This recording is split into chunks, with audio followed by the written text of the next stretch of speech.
일제의 식민 통치는 혹독하게 이를 띄었었다. 그런데 그 박해의 현장에는 동족인 조선인들이 있었다.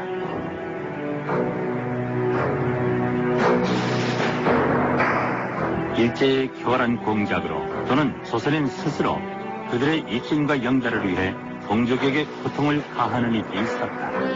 그들을 우리는 친일파, 민족 반역자로 부른다.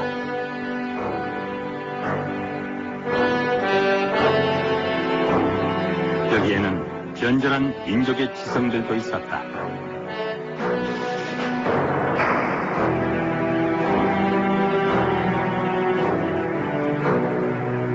민족지를 자처하던 신문은 일장기를 내세우고 어린이까지 침략전쟁에 동원했다. 해마다 1월 1일자 일면에 일왕 부부의 사진과 찬양 기사를 싣기도 했다.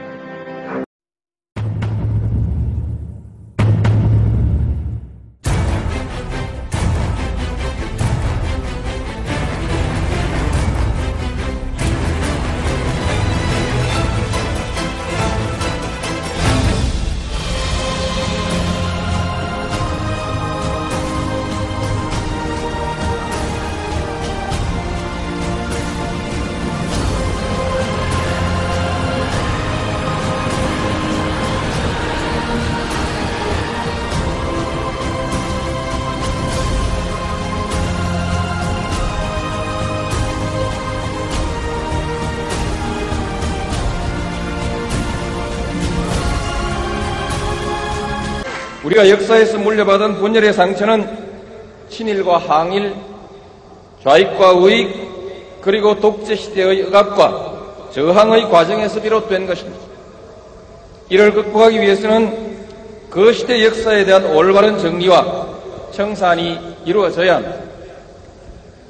친일의 역사로부터 비롯된 분열과 갈등이 광복 60년이 지난 오늘에 이르도록 해소되지 않고 있습니다. 해방은 되었으나 좌우 대결에 매몰되어 친일 세력의 득세를 용납하였고 그 결과로서 친일 세력을 단죄하기는커녕 역사의 진실조차 채 밝히지 못했기 때문입니다. 다행히 작년에는 우리 국회가 일제강점하 반민족행위 진상규명 특별법을 만들고 올해에는 진실 화해를 위한 과거사 정리 기본법을 만들었습니다. 그동안 미루어왔던 친일 반민족 행위의 진상을 밝히고 아직도 빛을 보지 못하고 있는 독립운동사의 나머지 한쪽도 밝힐 수 있게 되었습니다. 이 일이 제대로 마무리되면 과거 식민지 역사에서 비롯된 우리 사회의 분열과 갈등은 이제 정리되는 국면으로 들어서게 될 것입니다. 국회에 계류 중인 친일 반민족 행위자 재산 환수에 관한 특별법까지 통과되면 친일 반민족 행위자들이 나라와 민족을 팔아서 지부한 재산을 그 후손들이 누리는 역사의 부조리도 해소될 것입니다.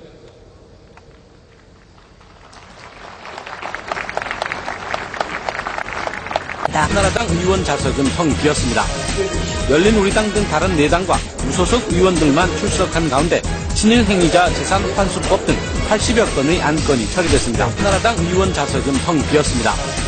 열린우리당 등 다른 4당과 무소속 의원들만 출석한 가운데 친일 행위자 재산 환수법 등 80여 건의 안건이 처리됐습니다. 친일 재산을 국고로 환수하기 위한 범정부 기구가 오늘 출범했습니다. 네, 환수된 재산은 독립유공자를 위해 일제강점기 때 자신의 영달을 위해서 나라를 배신했던 친일파들은 많은 땅과 재산을 갖게 된 경우가 많습니다. 이를 환수하기 위한 정부의 노력에도 불구하고 후손들은 소송을 제기하며 불복하고 있습니다. 퇴임한 헌법재판관 출신 변호사가 친일파 후손의 땅 찾기 소송을 대리한 것. 친일파 재산 환수 관련 소송에서 법원이 처음으로 친일파 후손의 손을 들어주었습니다. 제2차 본회의를 회의하겠습니다. 대통령 노무현 탄핵 소추안을 상정합니다. 투표를 시작하도록 하겠습니다. 투표 결과를 말씀드리겠습니다. 총 투표소 195표 중 다 193표, 부 2표, 헌법 제65조 2항 단서의 규정에 의하여 대통령 노무현 탄핵 소추안은 선포합니다. 대통령에 대한 탄핵 소추안이 가결됐습니다.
(1950년대) 말, 물론 시대적 상황이 긴박하게 돌아가던 시기였습니다.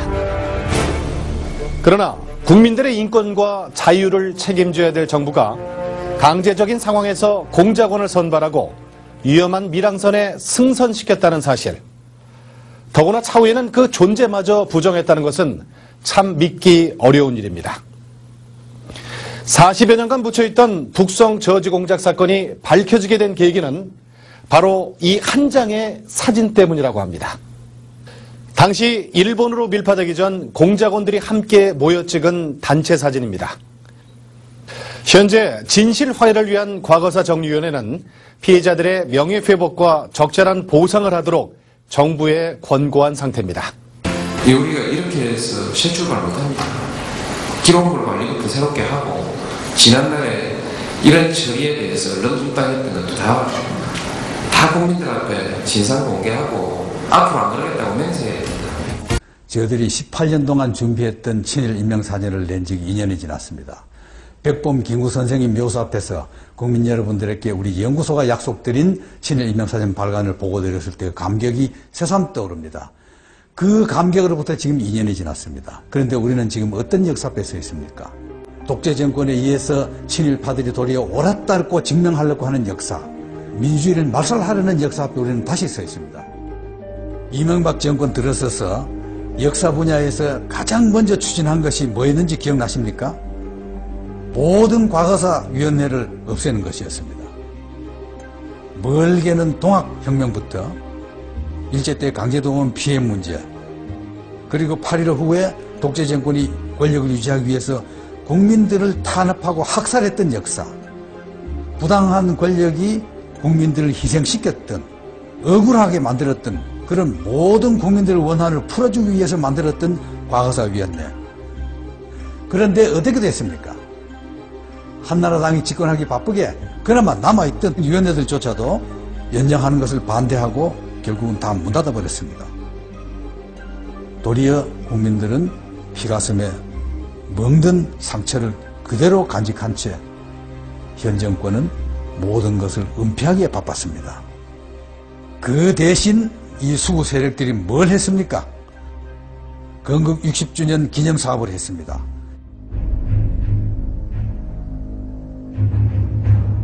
건국 60년, 이 의의 속에는 친일 세력들의 엄청난 음모가 숨어있다고 봐야 됩니다.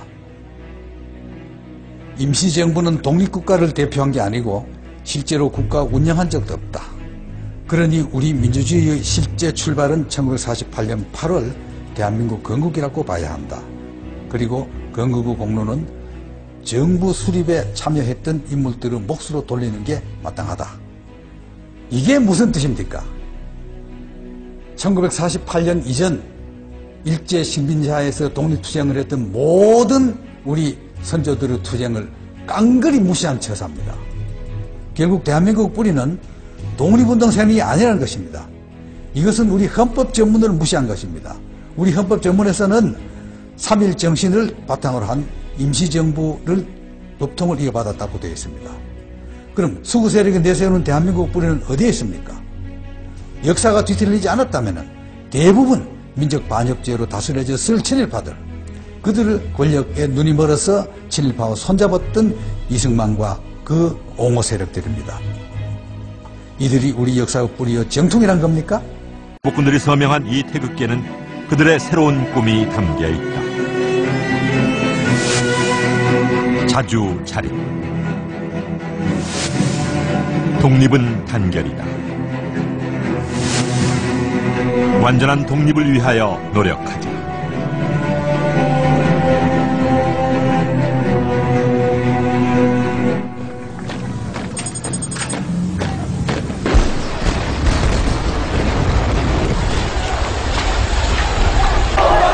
그 꿈을 이루기 위한 김준엽의 장정은 독재에 대한 저항으로 이어졌다. 국민적 화해를 이룩하기 위하여는 대통령 직선제를 택하지 않을 수 없다는 1987년 8월 5일 당시 대학 총장직에서 물러나 있던 김준엽은 비밀리에 누군가를 만난다. 개헌 논의가 한창 진행 중인 시점, 김준엽은 광복군의 임무를 다하기 위해 그를 불렀다.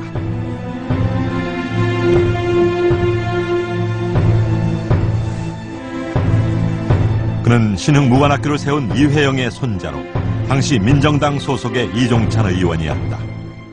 6.29 선제 선언 끝나고 나서 이제 헌법을 개정을 할 때인데 한번 저를 좀 만나자고 그래서 만났습니다. 만났는데 김준엽 총장이 저를 보고 이것을 이어야 된다. 아주 강도 높게 저한테 얘기를 하시더라고요. 김준엽이 강조한 것은 헌법 전문에 들어갈 내용이었다.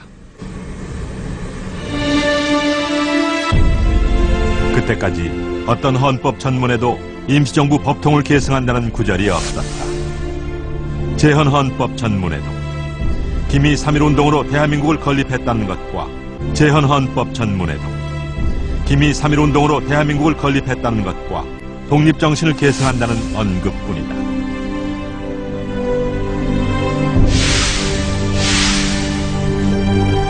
유신헌법과 80년 개정헌법도 마찬가지다. 정신을 이어받는 거와 법통을 계승한다는 거는 이거는 차이가 있다. 그러니 이 문제를 갖다가 완전히 이번에 반영을 시켜달라. 그리고 마침내 새로운 헌법이 만들어졌다. 대한민국은 대한민국 임시정부의 법통을 계승한다는 사실이 명문화됐다. 김준엽의 노력이 결실을 맺은 것이다. 법통이라고 하는 것은 그 사전적인 걸로 보면 법과 전통입니다. 그다음에 그 전통을 계승한다고 하는 것은 선열들이 나왔던 어떤 그런 그 문화유산, 정신, 이것을 그대로 이어받는다. 그런 뜻이죠. 그래서 대한민국 임시정부의 법통을 계승했다고 하는 것은 지금 대한민국은 대한민국 임시정부를 그대로 이어온다. 그런 얘기입니다. 저는 편협한 역사관을 가졌다고 생각하지 않습니다.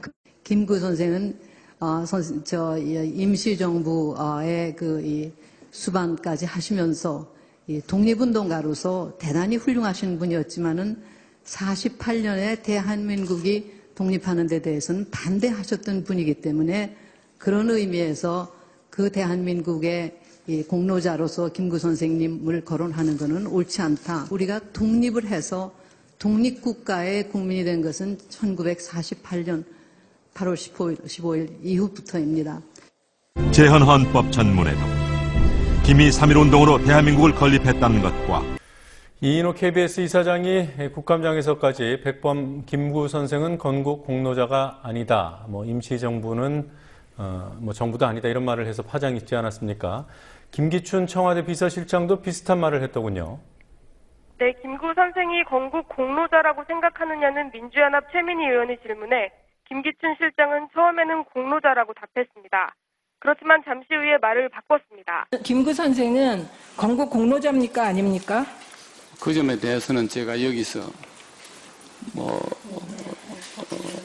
언급할 만한 위치에 있지 않습니다. 우리가 1962년에 건국 훈장이라는 걸 주었습니다. 대한민국 건국에 공로가 있는 분들께 주었는데요. 거기에 김구 선생이 들어가 있어요. 이승만 대통령도 받으셨고요. 그럼 건국 공로자입니까? 아닙니까?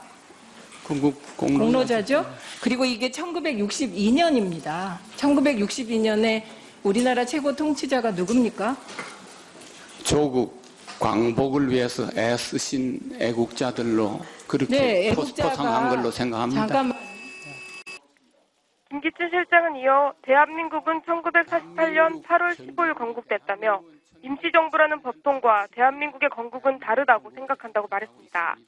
재헌헌법 전문에도 김이 3.1운동으로 대한민국을 건립했다는 것과 서북청년단 재건위원회라는 단체가 갑자기 나타나서 김구 선생 암살이 의거다 이렇게 주장해서 비난이 쏟아지고 있습니다. 대한민국 임시정부의 주석으로 활동하신 백범 김구 선생을 부정하는 건 대한민국 자체를 부정하는 것이죠. 이인호 KBS 이사장의 뉴라이트적 관점과 사실상 일치하는 역사 해석이었습니다. 뉴라이트 연합이 새로운 희망이 되어야 합니다. 새로운 대한민국을 건설합시다. 인권 보호 측면에서 그리고 국민의 권리와 의무에서 여러 가지 장치들이 잘 돼 있어요. 문제는 헌법대로 안 하기 때문에 문제가 되는데 제가 안행인데 안행위로 넘어온 법이 있습니다. 8월 15일을 건국절로 하자. 8월 15일을 건국절로 하자는 것은 상해 임시정부의 법통을 부정하는 겁니다. 저는 지금 상태에서 개헌 논의가 들어간다면 저는 밀릴 수밖에 없다. 상해 임시정부 법통 빠질 수도 있다. 그리고 불의에 한가한 4.19 민주이념을 계승하고 이렇게 돼 있어요. 다시 말해서 5.16은 군사구태타고 군사구태타는 잘못된 거다라고 헌법에 전문에 아예 못 박혀 있는데 이거를 무력화시키려고 하지 않을까. 김무성 대표가 주창해왔던 역사관이 있어요. 뭐냐면 교과서 사태 있잖아요. 우리가 작년에 겪었던 거. 뉴라이트. 네. 네, 교과서를 이렇게 바꾸겠다고 해가지고 뭐 학교가 채택을 하네 마네 그러면서 난리가 났잖아요. 이걸 주도하는 게 김무성 대표였단 말이죠.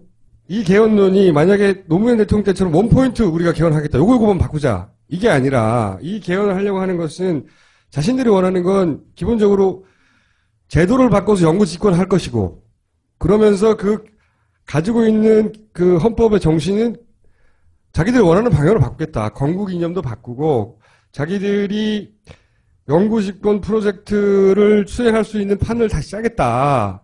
그런 정치 의도가 있다 난 봐. 기본적으로. 그런데 야권이 아무리 김무성계가 그렇게 생각한다 하더라도 여권이 그렇게 생각한다 하더라도 자기들이 원하는 방향으로 주도할 능력이 있으면서 거기 끼어들면 모르겠는데 그런 능력이 있다고 스스로 착각하면서 들러리 쓰는 거 아니냐는 거죠. 그러니까 주체 역량에 대한 과학적 분석 없이 아니 야당이 그렇게까지 능력이 없었던 거예요? 아니 실제로요. 개헌 정국을 가면 기본적으로 정부 여당이 이것은 주도하게 돼 있고 주도권을 헤게모니를 잡게 돼 있어요.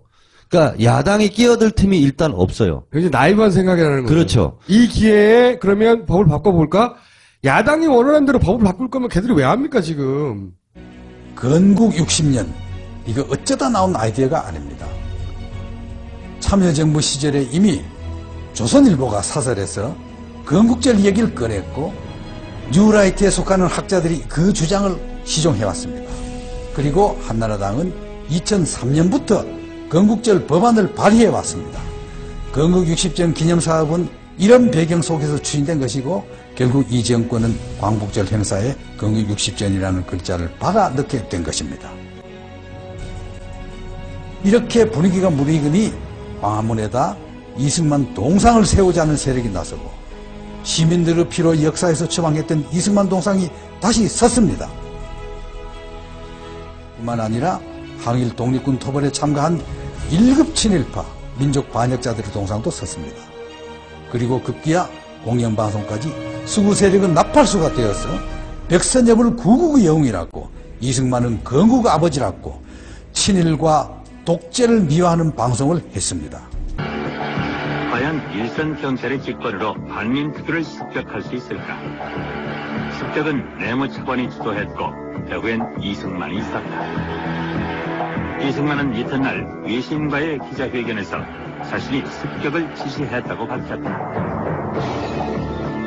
그런데 습격 사건이 있기 전 이승만은 김상벽 위원장을 만나기도 했다. 그리고 그에게 은밀한 타협을 제안했다.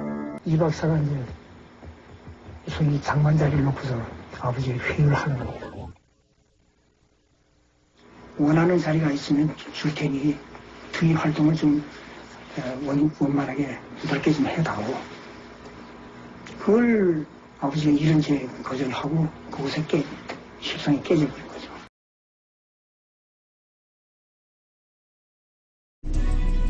그런데 이보다 더 끔찍하고 무서운 일이 있습니다. 우리 젊은 세대들에게 가르칠 역사 교과서를 완전히 친일파의 입맛에 맞도록 뜯어 고치려고 하는 작업입니다.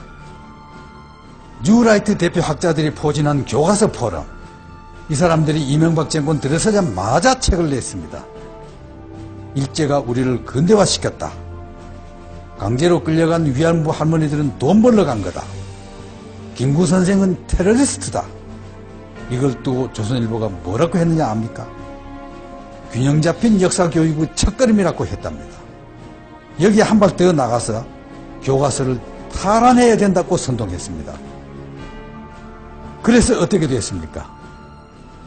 교과부, 국방부, 통일부 다 나서고 한나라당은 거들고 상공회의소도 나서서 현행 역사 교과서 200군데를 뜯어 고쳤습니다. 그리고 이걸로도 끝나지 않았습니다. 2013년부터 우리 학생들은 새로운 교과서에 의한 역사 교육을 받게 됩니다. 그 역사 교과서 집필 기준에 의하면은 8.15 이후 친일파 청산에 대한 모든 노력을 빼라. 이승만 독재 정권에 대한 비판을 빼라. 박정희 독재 정권에 대한 비판도 빼라. 광주 5.18 민주화 항쟁에 대한 기술도 빼라. 이런 교과서 집필 기준을 해서 이런 책으로 배운 학생들이 앞으로 우리나라를 짊어지고 나가야 됩니다. 그 학생들이 어떻게 변하겠습니까? 이제 박정희 동상까지 섰고 기념관도 문을 엽니다. 그리고 이명박 대통령 퇴임 전까지 이 모든 역사 왜곡의 완결판인 대한민국 역사관을 개관하겠다고 합니다. 학교에서는 교과서를 배우고 집에서는 방송에서 익히고 거리에 나서면은 각종 동상과 전시회, 기념관을 통해서 또 왜곡된 역사를 배우는 이런 비참한 현실이 우리 앞에 다가오고 있습니다. 친일의 뿌리를 둔 추구 세력이 역사적 정통성을 완전히 통째로 가져가겠다는 것입니다. 역사는 과거가 아닙니다. 역사는 현실 정치입니다. 이후에도 김준엽의 장정은 계속됐다. 중국 상해 만국 공묘에는 외국인들이 묻혀있다. 1990년대까지 이곳에는 조국으로 돌아오지 못한 임시정부 요인들의 유해가 방치돼 있었다. 임시정부 군무부장을 지낸 노백린, 임시정부 대통령을 역임한 박은식, 법무총장을 지낸 신규식 등 임정 요인들의 유해를 확인한 김준엽은 이들 유해를 고국에 모셔오기 위해 동분서주한다.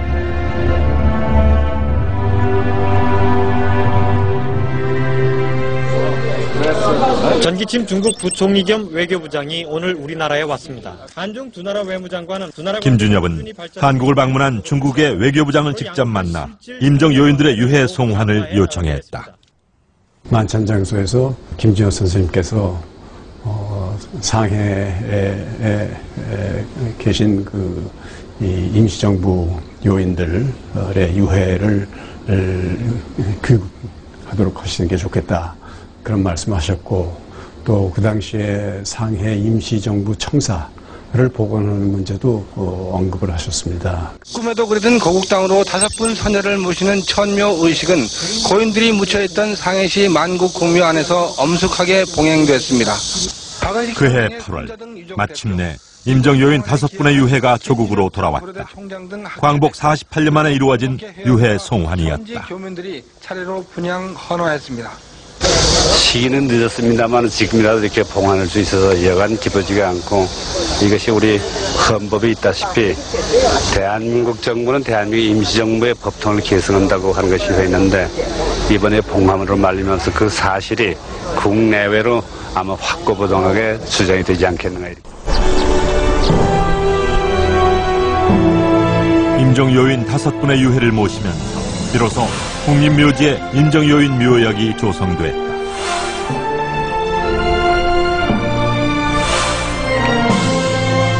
그렇게 김준엽은 마지막 임무를 완수했다.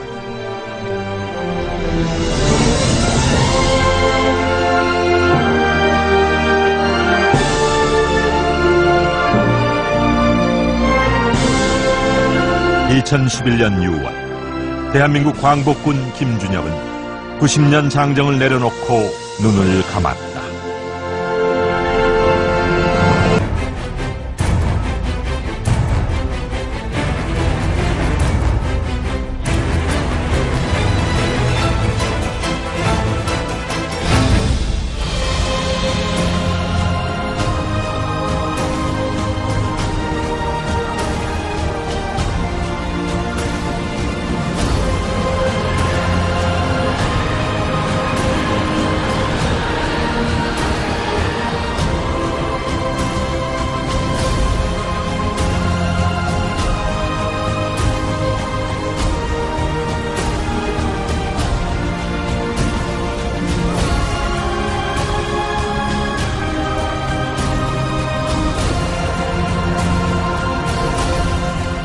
일본군을 탈출한다고 하는 것은 일본군에게 엄청난 동요를 가져와서 일본군에게 큰 타격을 주는 그러한 상황이었습니다.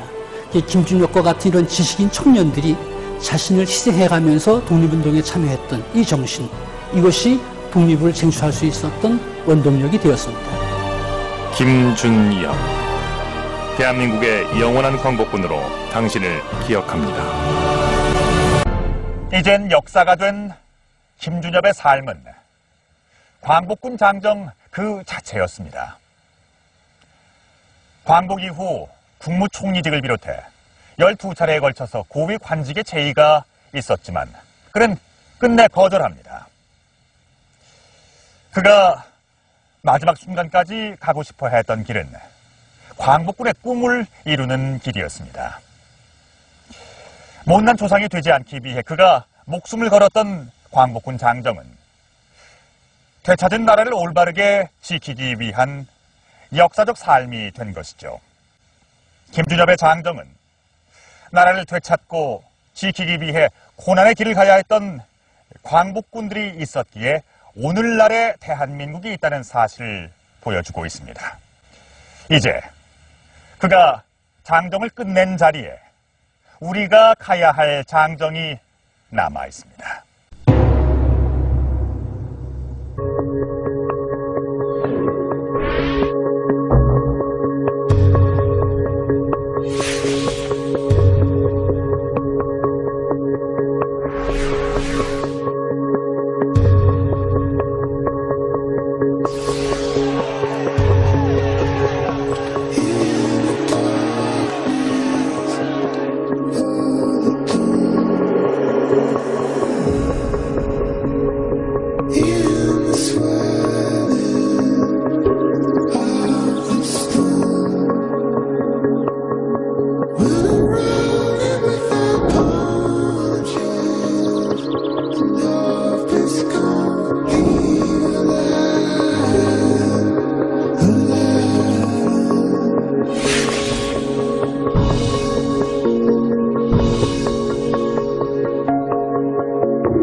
그 당시 폐병은 페니실린으로 고칠 수 있는데 백범 선생은 미주 동포들한테 얼마든지 페니실린을 구할 수 있는 그런 위치에 있었습니다. 그렇지만 많은 동지들이 폐병을 앓고 있는데 내 아들만 살릴 수 없다고 해서 결국은 아들이 폐병으로 죽었습니다. 백범 김구. 숭고한 희생으로 대한민국 임시정부를 지켜낸 민족의 등불입니다. 사건이 발생했으니 일생을 조국 광복에 이바지하시던 우리 백범 김구 선생. 김구가 암살당했다. 반민특위 습격 이후 정확히 20일 만의 일이었다. 김구의 죽음은 분단 극복과 친일 세력 청산을 위해 노력하던 그의 신념이 이 땅에서 좌절됐음을 의미한다. 또한 그것은 반민특위와의 결정타가 됐다. 특경대 해산으로 반민특위는 내리막길을 걷는다. 김상덕 위원장을 비롯 대다수 반민특위 위원들이 사퇴하고 동서 시효를 단축하는 것으로 반민법이 개정되면서 친일파 저단은 실패로 끝나고 말았다. 9월 5일 이 한 장의 사진을 마지막으로 반민특위는 사실상 해체됐다. 이들은 뿔뿔이 흩어졌고 이들 중 어떤 이는 반민특위 경력으로 고통과 불이익을 받기도 했다.